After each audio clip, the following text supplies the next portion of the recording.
Good morning. Beautiful day, y'all. My name is Julie Mama Jules Marshall. Uh, I haven't gotten a routine of a start yet, but I have 36 years off of methamphetamines, 25 years sobriety, and I have a year off of caffeine now. I'm feeling great. Uh, I do it all through the grace of God, and I'm going to be sharing that with you today in my countdown to inauguration. Make America great again. This is the only way we can. Get back to basics. Putting God back in our lives, turning it over to Him, and letting Him do with it as He will.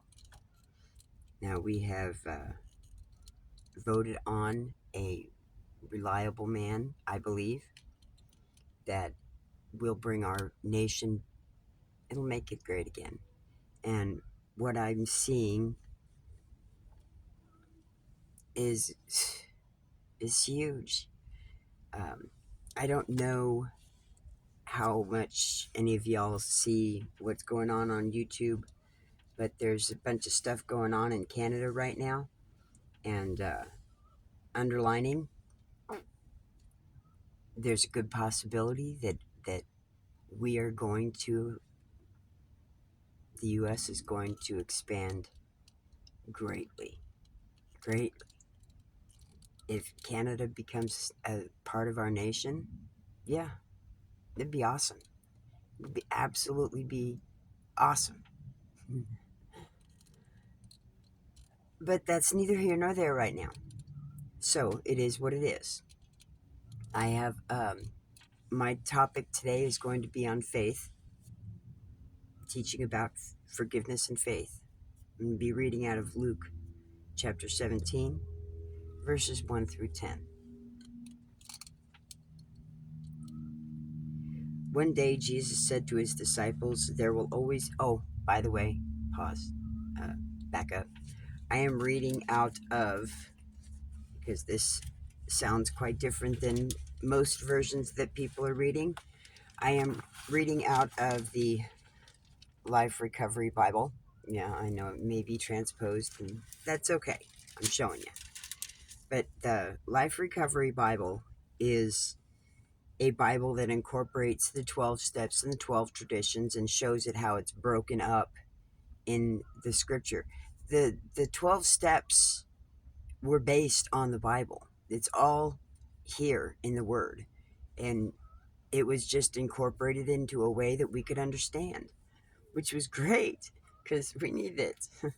my brain back then was wow. I know where y'all are at. So, and my brain is slightly distracted because I have some external audio distractions going on. My chickens are laying eggs, and thankfully at the moment there is a fly at rest. But when he does get going, hopefully not during this video, he is loud and obnoxious, and he's rather big. I actually want to do a whack-a-fly with the phone on video. Yeah, that would be awesome if I could actually hit him while on video and catch it on video while I'm hitting the fly with the phone. That'd be maybe rather entertaining. It'd be wow. Yeah, that would be entertaining. Okay, so now let's get back onto the reading and the discussion of topic. Okay, one day Jesus said to his disciples, there will always be temptations to sin, but what sorrow awaits the person who does the tempting. It would be better to be thrown into the sea with a millstone hung around your neck than to cause one of these little ones to fall into sin. So watch yourselves. If another believer sins, rebuke that person. Then, if there is repentance, forgive. Even if that person wrongs you 7 times a day and each time turns again and asks forgiveness, you must forgive. The apostle said to the Lord, show us how to increase our faith. The Lord answered, if you had faith even as small as a mustard seed, you could say to this mulberry tree, may you be uprooted and be planted in the sea, and it would obey you. When the servant comes in from plowing and taking care of sheep, does his master say, 'Come in and eat with me'? No. He says, 'Prepare my meal, put on your apron, and serve me while I eat. Then you can eat later.' And does the master thank the servant for what he has been told to do? Of course not. In the same way, when you obey me, you should say, 'We are unworthy servants who have simply done our duty.'" Now, I want to first discuss this last segment. When a servant comes in from plowing and taking care of sheep, does his master say, "Come in and eat with me"? No, he says, "Prepare my meal, put on your apron, and serve me while I eat. Then you can eat later." Okay, so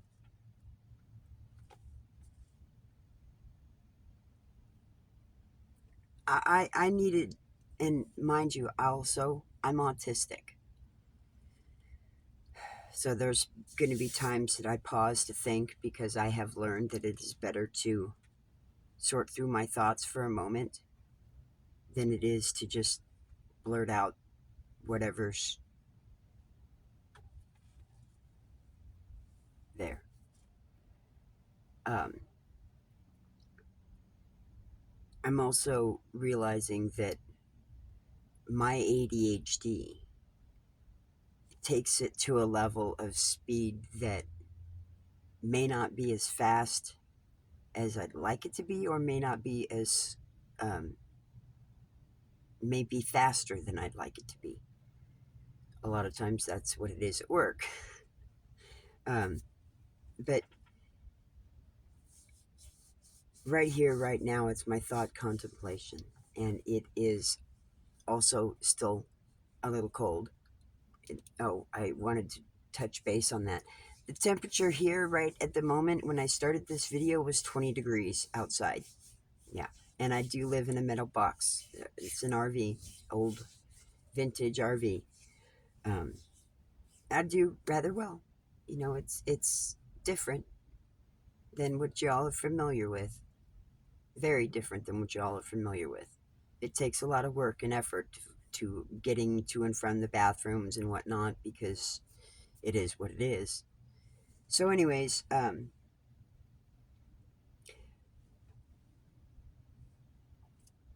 let's get back to the preparing my meal and putting on your apron after you've done all your chores. Look, if I'm living on a ranch, I'm a ranch hand, I'm going to be out there busting my butt. Now, I know that there's also going to be, potentially, there would be somebody there that helps with meals and feeds us so that we can come in and eat and immediately go back out and continue to our duties. And we don't have to worry about preparing our meals so much. But if we do, we're taking it with us most of the time. If not, we have planned ahead and scheduled and made things accordingly.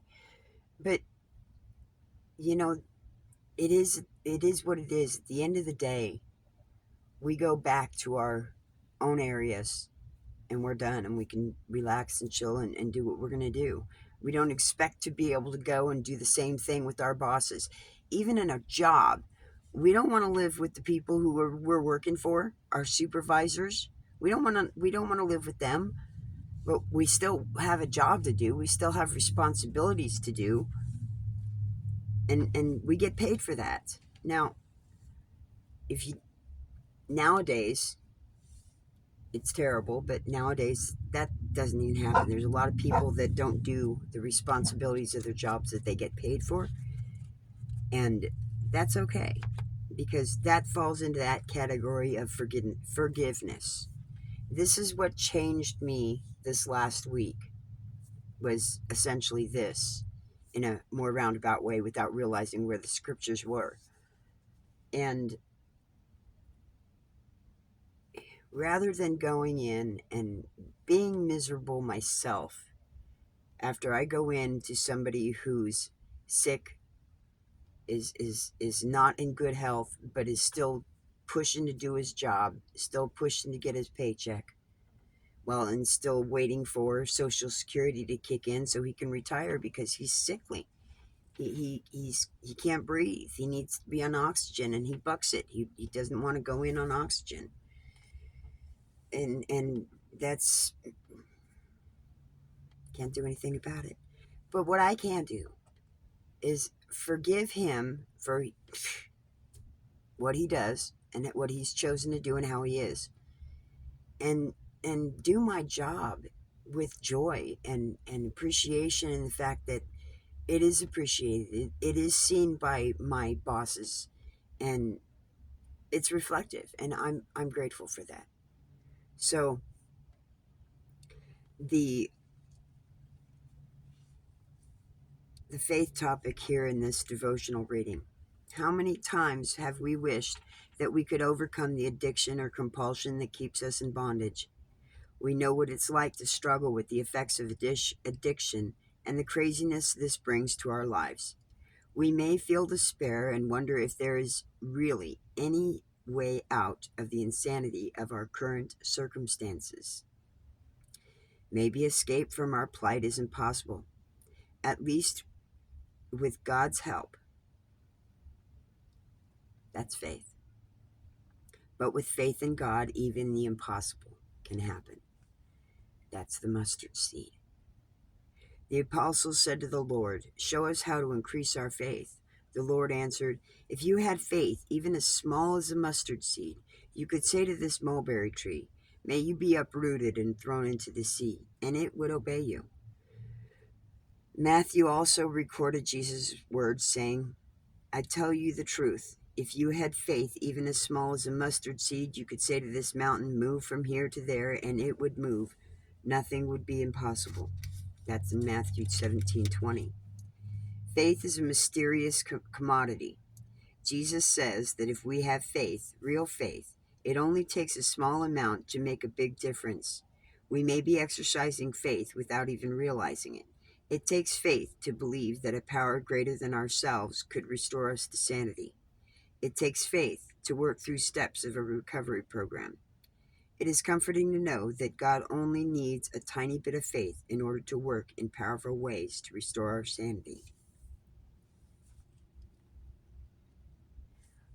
If you look back on my videos, from the ones earlier in to this one and the ones to come, you will see a difference in my vocabulary, my demeanor even. I feel the difference. And this is one of the reasons why I wanted to do this, was because not just for me sharing this with you, because I don't get to meetings. I'm kind of locked in where I'm at. My location it's very difficult to get out if you don't have transportation. And what am I at? 13 minutes. And I only have 28 minutes of record time in any given video at this moment, because I don't have a computer to be able to splice and dice stuff. The light variant is because it's sunrise. It's morning, so my sun is shifting, and so will the light. I am autistic, and I know a lot of you are as well, because our kids are. We were a lost generation of autism. They were only beginning to really understand what this definition of autism was, this titlement was. It doesn't matter. It really doesn't. And I'll tell you why. My great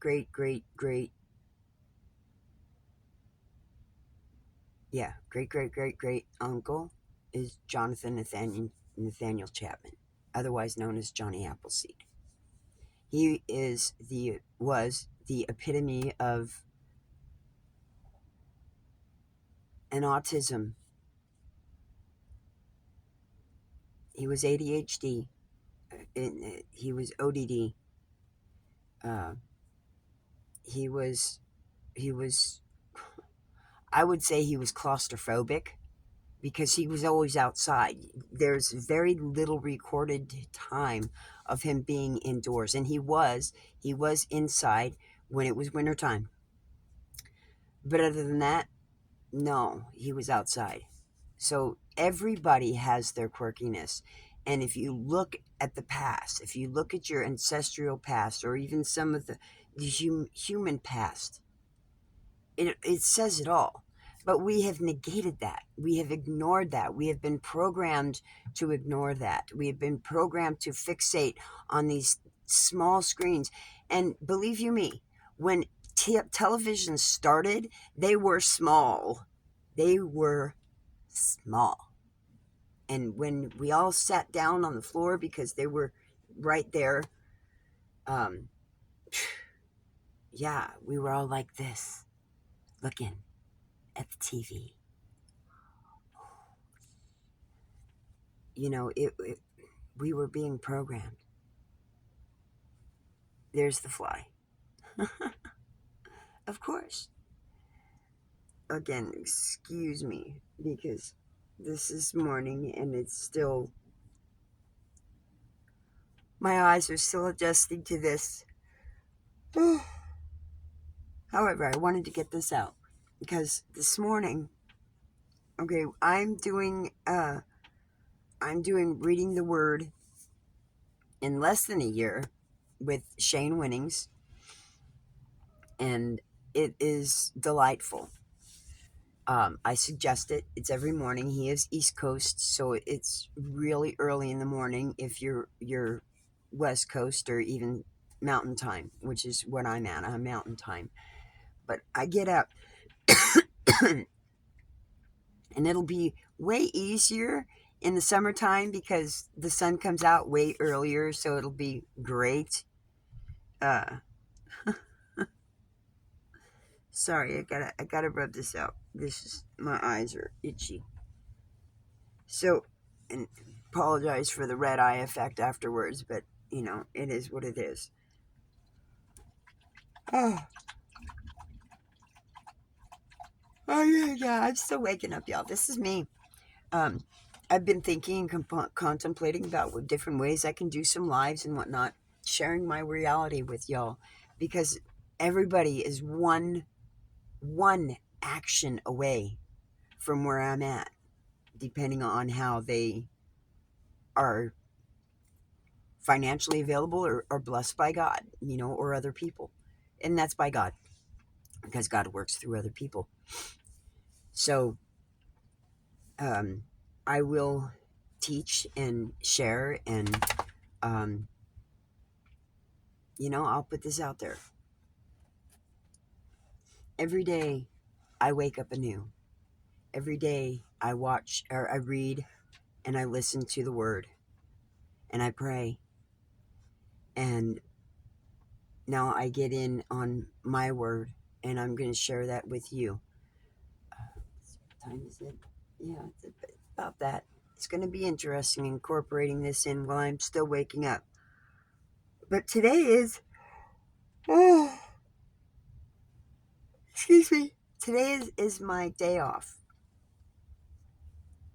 So I don't have to necessarily rush, but I do because, again, I only have 10 minutes left, maybe, of this video before it automatically shuts down or stops. So,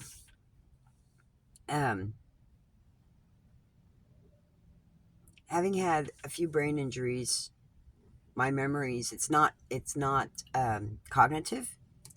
It is day to day.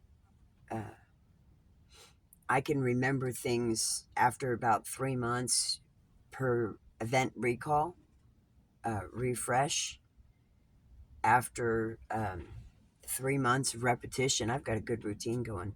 Now I'm flying through things at work because I've been there 2 years now. I've gotten familiarized with things and familiarized with people. I put out forgiveness in that show every day because there are a lot of transient people that come through there. There's a lot of homeless individuals that live there that don't have the greatest representation when it comes to humanity. They're very much living in sin, and they need God very badly. And showing that with the forgiveness every day and the leading by example, it's not necessarily a forgiveness for me personally, they haven't really done anything wrong aside from offending me, in the fact that they're living a life in sin, and the fact that they're doing drugs, and it's right by a freaking McDonald's and a park entrance where all sorts of people of all ages go through that all the time, every week, every day. Now there's a stock show going on, and there's a lot of people. So I get pissed off that they're doing that shit right out in the middle of open, and it bothers me because I know how it affects other people. That's forgiveness every day, every time, because they're going to do it, and it's not good. Now, there comes a time where you have to assert that demand of respect and stop doing it. And that happens too. Yeah, yes. I have taught people and I've told people, if you are walking through the park and you smell that nasty fentanyl smell, and if you don't exactly know what you're smelling, don't do anything at all. Seriously, because I don't want you to get in trouble for something you should not be doing because you were falsely accusing somebody of something. I myself am a professional. I am a trained individual, and this is what I do. I know I've got that, getting off topic. So, anyways, the forgiveness is there every day, and the respect is there. It is given and it's earned every day. You have to practice these things every day in your life. If you don't, you're going to end up in that again. And it's not a pleasant thing. We all know that. But we're finding every day new things to refine, new things to get better on, new things to change. It's new things to build habits on. It's not easy to stabilize a habit. As a lot of y'all know, when you're getting sober, it's very hard to stay on the wagon. You know, it's much like trying to hop on a train. When that train is moving, and the faster it's moving, the harder it is to stay on that fucking ladder. It is what it is. I'm sorry it slipped. But it is the truth. So, the slower the pace in life, the stable you are, the more secured you are through Christ. You know, it's easier to stay on that wagon. It's easier to stay on that train.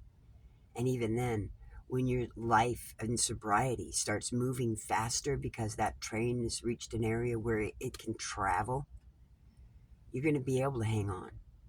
And even then, way more, like I'm doing myself, 25 years down the line with different variants in between. And I'm able to walk up and down that train. Heck, I can even go up on the roof on the outside and be walking up and down that train while it's going. Y'all okay down there? You need any help? I got you. Come on, let's go. And I'll pull anybody else up. But you got to do the footwork. If you're not climbing that ladder, if you're not doing what you need to do with God, and allowing Him to support you, and allowing Him to boost you up, and allowing Him to encourage you, and placing people in your life that will help you do that, that's climbing the ladder.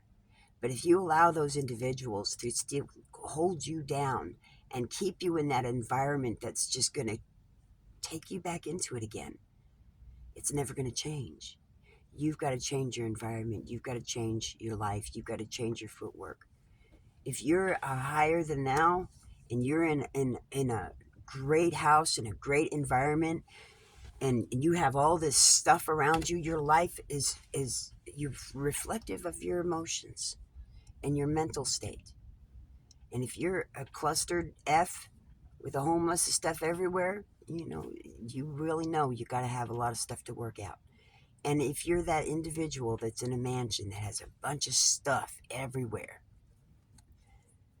yes, that does stir up some emotions in me. And you're not sharing that space, you're excluding everybody else, and there's nothing in that building, you're still messed up, and you still need to change. You've got a void, and it's reflective in how you live. You're open, but you're empty. You don't need to have a bunch of clutter, but you need to have something. And if you don't even have anybody, you don't have that clutter. It is what it is. There's no metaphors in it. So my time's going to be up very shortly. And the way my brain works, I get sidetracked. So when I hit that 25-minute marker, it's time for me to start wrapping it up. If I get it done in less than 3 minutes, woohoo, I'll make it. I'm about done. My mouth is getting dry. So anyways, Luke chapter 17, verses 1 through 10 was our topic today. Forgiveness and faith. Every day we live in faith. When anybody says, I hope, that's I faith. You have that faith. You have that hope. Kind of work hand in hand. So anyways, y'all have a beautiful day. Wherever you are and however the weather. You choose to make it what it is. You look at it, it's funky and gray. Or do you look at it as, that's a nice bit of moisture that we're getting there. Depends on how you look at it. So y'all have a beautiful one. Take care. Bye.